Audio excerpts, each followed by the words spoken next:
এসো না পিসিয়া। কি হয়েছে? ঘরে নিয়ে এলে কেন? এসো না। কিছু সমস্যা হয়েছে নাকি?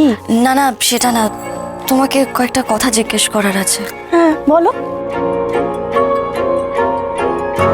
হ্যাঁ,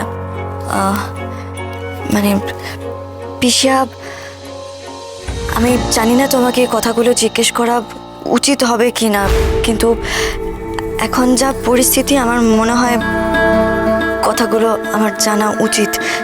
তাই মানে আমি কিন্তু পাচক মশাইকেও জিজ্ঞেস করতে পারতাম, কিন্তু তুমি তো জানো ওনার কথায় কথায় মাথা গরম হয়ে যায়, আমি কোনো উত্তর পেতাম না। তাই তুমি আমাকে জিজ্ঞাসা করতে হ্যাঁ। চাও? তো জিজ্ঞাসা করো, বলো বলো কথা কি হয়েছে? পিসিয়া, ভগবান,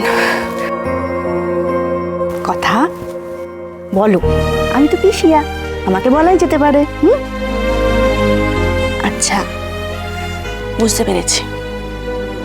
তুমি তুমি আমাকে এমন কিছু বলতে চাও যেটা তোমার মনে হচ্ছে যে আমাকে জিজ্ঞাসা করাটা উচিত হবে না, বা আমাকে জিজ্ঞাসা করলে সাংসারিক কোনো সমস্যা হতে পারে। তুমি নির্দ্বিধায় বলো, তুমি আমাকে যা যা বলবে তোমার আমার মধ্যে থাকবে, আর এই ঘরে চার দেওয়ালের মধ্যে থাকবে। বল। পিসিয়া, মায়ের যদি স্মৃতি ফিরে আসে তাহলে এই বাড়িতে সব থেকে বেশি বিপদ কার হবে গো? বড় বৌদির স্মৃতি ফিরে এলে এই বাড়িতে কারোর বিপদ কেন হবে? কথা, তোমার কি কারোর ওপর সন্দেহ হচ্ছে?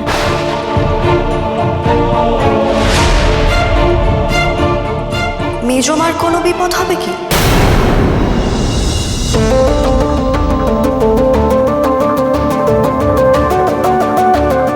মেজ বৌদি? না না, মেজ বৌদি কি করে হবে? মেজ বৌদি তো বড় বৌদির ছোট্টবেলার বন্ধু। কিন্তু তোমার মেজ বৌদির কথা কেন মনে হলো? কথা না মানে আমি জানতে চাইছি যে মা যখন বাড়ি ছেড়ে চলে গেছিল তখন মেজমা মানে কি করেছিল, মানে এই আমি শুনেছি যে মেজমার মা খুব ভালো বন্ধু ছিল, প্রাণের বন্ধু ছিল। তো তোমরা সবাই নিশ্চয়ই খুব মুষড়ে পড়েছিলে। তো মেজমার মানে দেখো, বড় বৌদি যখন বাড়ি ছেড়ে চলে যায় তখন বাবা মেজ বৌদিকেই জিজ্ঞাসা করে যে বড় বৌদি কেন বাড়ি ছেড়ে চলে গেছে।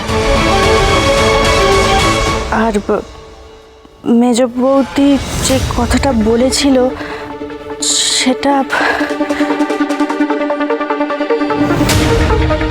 কি পিসিয়া, বলো না, বলো। মেজ বৌদি বলেছিল বড় বৌদির নাকি কোনো পুরনো প্রেম ছিল, সেই প্রেমিকের সাথে নাকি বড় বৌদি বাড়ি ছেড়ে চলে গেছে। আর তারপর তো জানোই বাবা সেই থেকে বড় বৌদির ওপর এতই রেগে আছে, কি বলবো। পিসিয়া, এই কথাটা মেজমা বলেছিল? হ্যাঁ।